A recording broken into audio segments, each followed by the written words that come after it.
2025 has come to an end, but it was a great year for the UFC. We had a lot of prospects, we had a lot of upsets, we had a lot of good fighters make it onto the scene.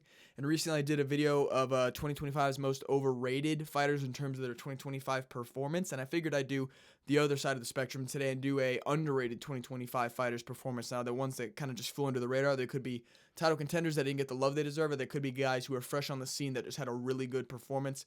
So we're going to go ahead and jump in. My very first one is Melquizael Costa. I want to wait for it to load to give the delivery. Melquizael Costa, 25-7. You know, he's been around, done a lot. I believe he's a 145 fighter. Could be 135. Featherweight, yeah, 145. But he had a great 2025. He went 4-0, 2 decisions, 2 finishes. Now he starts the year off with a fight over Andre Fili. Now this was a good fight in the beginning. Andre Fili was winning on the feet. I think I picked Fili to win just because I'm a huge fan of him. He was doing good, and then he shot a lazy takedown on a Brazilian. Terrible idea. They're gonna gilly you, and he did. Fili couldn't really fight the hands, got tapped out. Great way to start 2025. Big win there. He went against 2 proven tough guys, Julian Erosa, who's got crazy pressure, and C-Rod, who's always a tough out for people. Beat them decisively, unanimous decision, and then he had the finish on the last card of the year of 2025 against Morgan Sherrier. And I was big on Morgan Sherrier. I don't think I predicted him to win that fight.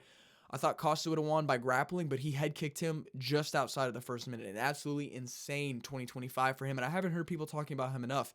I think he's going to be a big problem in the featherweight division when he starts to come into his own. He already is doing good on a 4-fight win streak. His last loss was to Steve Garcia, who just beat David Onama and potentially could be a title contender in 1 or 2 more fights. So his losses aren't terrible by any means, and his wins are extremely, respectable in a way. Good name value, the way he won the fights. It wasn't split decision. It wasn't close. Like, even if it was close, he made sure he won that fight unanimously. And then being able to end that earlier with a guy like Morgan Sherrier, who was a former kickboxer, I think. Big French prospect, despite the win or losses, there's always going to be a fan base behind him. It was a great year for Melquizael Costa, and that kind of is why I put him at my 2025 underrated fighter. They're in no particular order, so we're just going to go ahead and bump on to the next one. But again, great year for Melquizael Costa. Look forward to seeing what comes next. This next one's a bit weird because you're like, why wouldn't it be? This guy's huge. You see him all over your feed. You see him kissing rappers, sending his nuts to Aiden Ross. It's Peyton Talbot. Peyton Talbot had a decent 2025, but I feel like people didn't talk about what he did in 2025 in terms of his career. Sorry, I'm stuttering there. He started off the year not good. UFC 311 Makhachev versus short notice Moicano. He fought Harney Barcelos. Now, going into this, we thought Peyton was going to get the knockout. But no, Harney Barcelos is unk. He's able to put it on these youngins, and he decisively beat him using wrestling. And then when Peyton feared the wrestling, feared the takedown, feared the grappling, he got his striking going. So it was a shutout loss. Peyton just couldn't get going. It was very disappointing to see that he had some strides to make in his grappling. We thought he was very good, but he was missing that aspect of his game. But he came back and proved it to us. His second fight of 2025 in the middle of summer, I believe, against Felipe Lima on the Taporia Oliveira card, he looked good. Came back in style against an undefeated prospect in Felipe Lima. They went to the decision, but he made sure to win all the rounds. It might have been 2-1, but he made sure to decisively win the rounds he did with grappling. Now, he obviously was striking with Felipe. Felipe wasn't making the smartest IQ decisions in terms of what you should do in positions. So it's a bit hard to give too much credit there. Obviously, Peyton's a good fighter. We see the next fight I'm about to reference. But despite the loss to Harney Barcelos, the win over Felipe Lima was a big bounce back. We were very happy to see him back in the win column. He's got the hype train back behind him, especially with his next fight. But it was a great way to bounce back from a grappling loss to come back and show that you've, rounded out that game. And it's only gotten better with his next fight, which we'll go ahead and jump onto. The last pay-per-view of the year, 323, Merab versus Peter Yan. He fought Henry Cejudo. Now, Henry Cejudo, granted, later in his career, this was like his 3rd retirement fight. It's still Henry Cejudo, triple champ, double UFC champion, as well as Olympic gold in wrestling. I don't think it's anything you can take away from him. And Peyton took him down in the first fight with like an inside trip and, emoted on him. Hilarious. And he decisively beat up Henry Cejudo over 3 rounds, got him bloody, beat him in the grappling, took him down when he wanted to. Just a really good showing. Started the year going, hey, I don't have that much grappling. Ending the year going with, hey, I took down a gold Olympic champ. Like, insane work from Talbot. Like, I understand people recognized his wins as like, great, the hype train's back. But I think in terms of what I mean by underrated in this instance is underrated in terms of the work he put in 2025 and how he delivered, because it's not easy, to win against Cejudo, let alone unanimously. Like, so just props off to Peyton for taking the time to round out that game of grappling, because that's one of the harder things. You can take a grappler and have him pick up striking in just a few minutes. Sorry, I tapped a button on my keyboard. But you take a striker and you're like, hey, learn ground game, learn position, learn submission defense, learn get up. It's a lot harder. You know what I mean? Striking came to me a lot easier than grappling did because I kind of already knew grappling. But advancing in grappling is always a bit more difficult than striking. Striking just makes sense in a way. So huge props to not Henry Cejudo, huge props to Peyton Talbot for having a good 2025, bouncing back on some bad loss. But yeah, excited to see what comes next for him. I think one more high-profile win, and he could be looking at like a hype train day to give him a title shot thing. I don't know if he'd be deserving of it, but a win over Henry Cejudo, as far as I know, still has a lot of weight to it because Henry Cejudo hasn't looked terrible in previous outings. So good year for Peyton Talbot. He goes on to my 2025 underrated fighters. Now we move on to another guy, 125 contender, to be honest, Tatsuro Taira. Now, Tatsuro Taira, previously an undefeated fighter, I believe, was it 2025 or 2024 that he lost? 2024. So he ended the year 2024 going into 2025 losing to Brandon Royval. Now, that's nothing to be ashamed of. Brandon Royval has always kind of been the gatekeeper at 125. Like, you got to go through him. And it was a split decision, but I think Royval should have won unanimously. He put the volume on him, counter grapple, just wore on him, got him tired. But in 2025, he came back in a very big way. He had Hyung Sung Park. He got him with a round 2 submission, in August of 2025. That's nothing crazy. It's just a bounce back win. But it's what he did at the end of 2025 that is that much more impressive. Sorry, these like all 5 of the same ads on Tapology are like messing with my brain. At the end of 2025, the last pay-per-view card, he took on Brandon Moreno, and I predicted Moreno to win. Moreno, despite losing in the 25 picture and maybe the contender fights there, he's still a former champion, like 2 or 3-time champion. He's a tough fight for anybody, and I thought maybe his experience would kind of show over Taira. But no, Taira proved me wrong. Granted, the stoppage was a bit early, but he was winning on the grappling. He did hurt him very bad. He was positionally dominating him. And for him to get a TKO over a guy like Moreno, that's not easy. Moreno can take damage. He can take a punch and give one. He's a tough SOB. So for him to, dominate Brandon Moreno, I did it again. For him to dominate Brandon Moreno in the way he did, obviously I don't agree with the finish, but I think it would have gone the same way anyway. Even if Moreno survived to a decision, he would have gotten bloodied and beaten. Taira was all over him with the grappling, using that grappling to isolate an arm, and shovel hooks and whatnot. It was just a great 2025 for Taira, despite, 2 fights a year, that's average or something crazy. I think the weight of what he did, because people were talking about him versus Joshua Van in Japan for the 125 belt if Pantoja was unable to come back. But we've seen Pantoja looks like he's ready to come back. So hopefully we see that fight. But I definitely see Taira being a future title contender, if not a champ in the future. So just for him to prove that in 2025, because I was a bit iffy. He had been subbing people. Sure, he had been really good back control, guys like Perez. Just really good jiu-jitsu before that. But it's Brandon Moreno. Like the holy trinity of 125. Pantoja, Figueiredo, Moreno at one point. Like that's what it was. And for him to, cement himself as the guy who could be next over a guy like Brandon Moreno, a lot of respect. I just haven't heard people talking too much about him. I know the flyweights don't get the respect they deserve. They don't get the hype they deserve, the coverage they deserve. But it's what happens when you're a smaller guy. People just aren't as entertained. But a great win from Tatsuro Taira nonetheless, and I look forward to how 2026 plays out for him. He'll probably have one more contender fight, I believe, maybe against Kopp. I think they're going to do him versus Vaughn, maybe if Pantoja is not ready to come back. But still, excited, man. And now we move on to a debut fighter of 2025. He went up on short notice against Malcolm Wellmaker. I think you know what I'm talking about. It's Ethan Ewing. Now, Ethan Ewing was on the regional scene before this, fighting at LFA, going 1-1. Nothing crazy there, but he was obviously on a streak before that in other promotions. He's looked good. He's had quite the extensive career of amateur and professional bouts, so hats off to him for getting all this work in before he came to the UFC, but he gets caught up on short notice. I believe it was only a couple days to fight Malcolm Wellmaker. Now, this guy was on a streak. Malcolm Wellmaker, representing Georgia, looked unstoppable in the UFC for the most part, knocking out Chris Matinho, Cameron Simon, both with the left hook, nasty.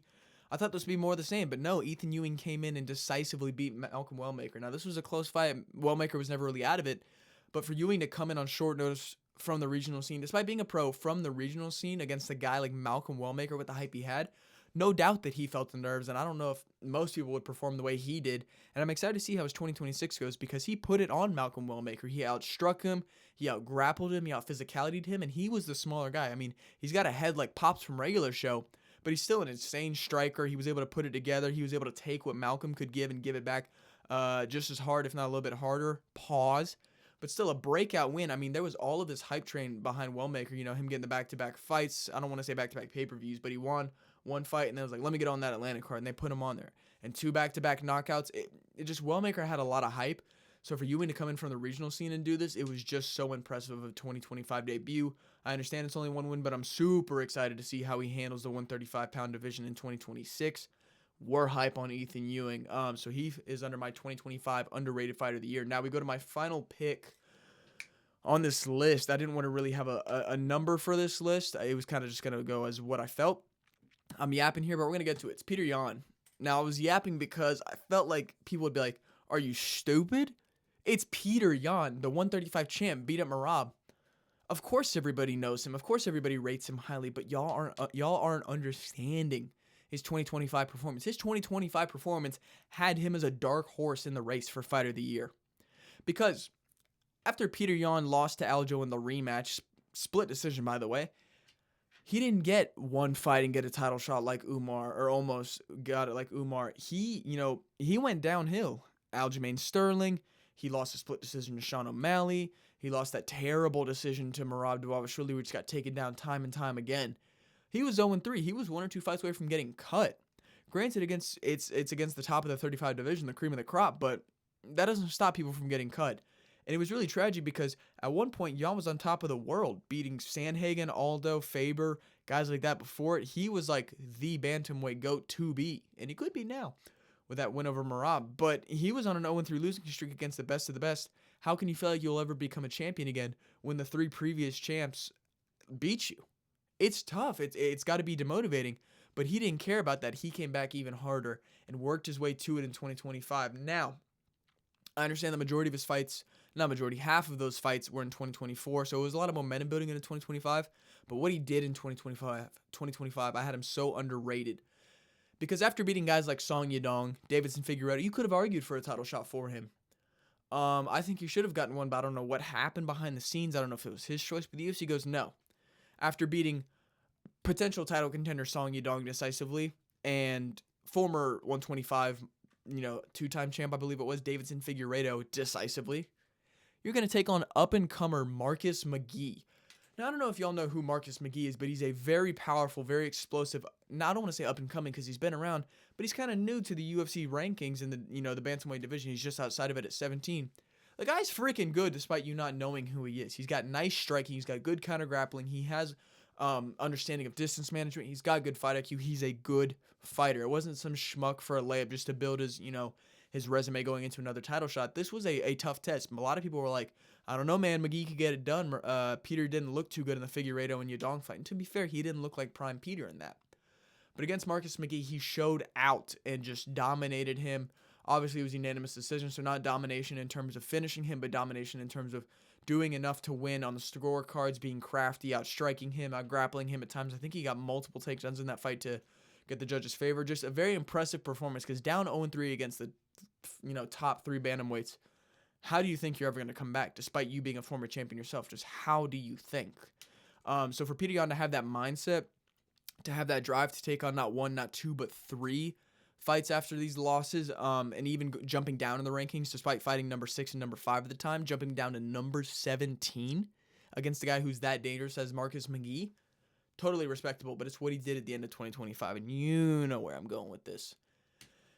He got a lot of credit for this, but I just feel like people aren't understanding the weight of what he did to get there. Now, Merab Dvalishvili, sorry, I showered, I didn't put anything in my hair, and it's pissing me off, I'm stimming. So, Merab Dvalishvili was on a generational run. Kind of already cemented bantamweight GOAT argument, but this would have proved it if he beat Yan a second time because this was Merab's 4th title defense of this year. I believe in 2025 he fought O'Malley rematch, Corey Sandhagen, and who was it? Who did he fight?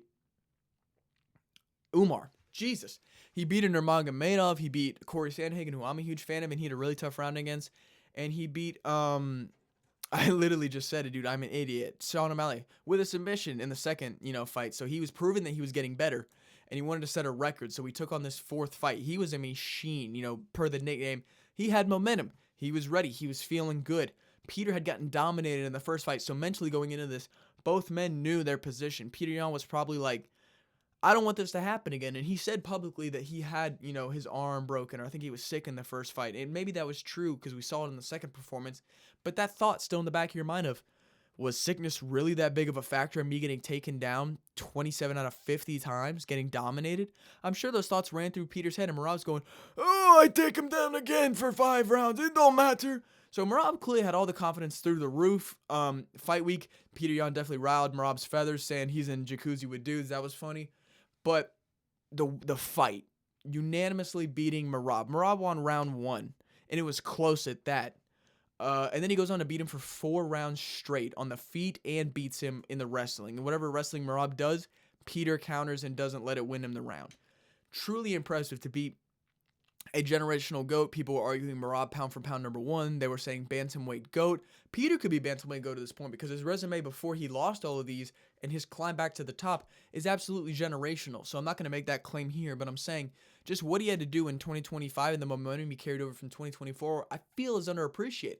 Because people are talking about his win over Merab Dvalishvili and how great it is. Great win over Merab. But what did he do to get back there? It's the road to redemption. It's the glory that he's gained from that. And it's the respect that he's earned from fans for not giving up on himself.